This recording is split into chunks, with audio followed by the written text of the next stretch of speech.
VAT bill लिनुहोस् र लाखौँ कमाउनुहोस्। लटरी आइरहेछ, धमाल गर्नुहोस्। तपाईँ सामान किन्दा अचेल भ्याट बिल लिनुहुन्छ कि इस्टिमेट बिलै लिएर फर्किनुहुन्छ?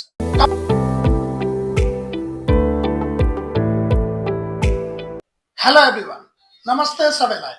आज हामी भ्याट बिल र प्यान बिलको बारेमा केही कुरा डिस्कस गर्न गइरहेका छौँ। नेपालका धेरै जस्तो संस्थाहरू कि त प्यानमा रजिस्टर छन् कि त भ्याटमा रजिस्टर छन्। त्यही भएर तपाईँले अब भ्याट बिल लिने कि प्यान बिल लिने भन्ने हुन्छ।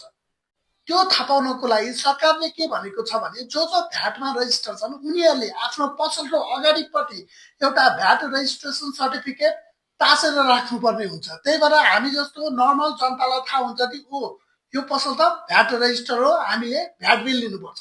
त्यही भएर तपाईँहरू इस्टिमेट बिल लिनुभयो भने तपाईँले सरकारलाई धोका दिइरहनु भएको छ।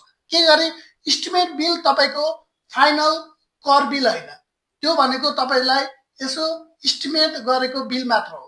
त्यही भएर उनीहरूले कर छली गर्न सक्छन्।